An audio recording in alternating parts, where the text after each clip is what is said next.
Right now, the body of Pope Francis is lying in state in the chapel of Casa Santa Marta, where he has been living for the past 12 years. Tomorrow, the coffin will be moved to St. Peter's Basilica for the faithful to say their final goodbyes. The Vatican also announced this morning that the funeral mass will take place on Saturday, kicking off the 9 days of mourning known as the Novem Dialis, and then the final funeral mass will be concelebrated by cardinals, bishops, and priests from across the globe. EWTN Vatican journalist Valentina Di Donato has more.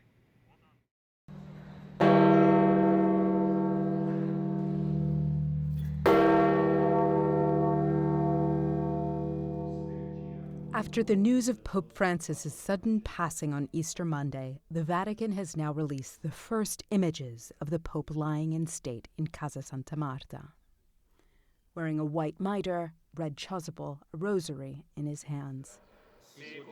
It's a somber moment for the Church and the faithful who here in St. Peter's Square remember the legacy of Pope Francis in life and how he impacted and moved the Church. The one thing that I liked about him is that he he moved away from that idea of church showing richness and money, and so he was let's say a pope of the people. So I hope we can go towards that direction moving on. For me, I remember in particular an experience I had with him. One day I had the chance to greet him in person. I told him I was a priest, a missionary working in Brazil, and I said, "Holy Father, give me some advice." He looked at me and said, "Be merciful." That was the message he gave to all of us priests, that in confession we should forgive everything and be full of mercy. On Wednesday morning, Pope Francis's body will be taken into St. Peter's Basilica in a procession led by cardinals, letting the faithful pay their final respects for the first Latin American pope. The funeral for Pope Francis will then take place on Saturday, April 26th, in St. Peter's Square at 10 a.m. Heads of state from around the globe will attend. U.S. President Donald Trump has said he would be flying into Rome for the service with the First Lady, Melania Trump. In St. Peter's Square, where the faithful have been gathering since the announcement of the Pope's death, a sense of unity for the loss of the Pope who emphasized a more fraternal world, highlighting humanity's interconnectedness and the need to respond to the most daunting social challenges.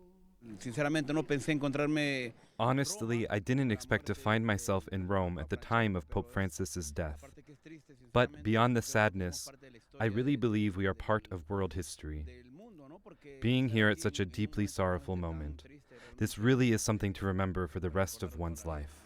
In the Pope's final testament released on Monday, he especially requested to be buried in Rome's Basilica of St. Mary Major and not in St. Peter's. A shift from recent tradition, very much in line with Pope Francis, with the simplest of tombs bearing only the inscription of his papal name in Latin, Franciscus. In Rome, Valentina Di Donato, EWTN News Nightly.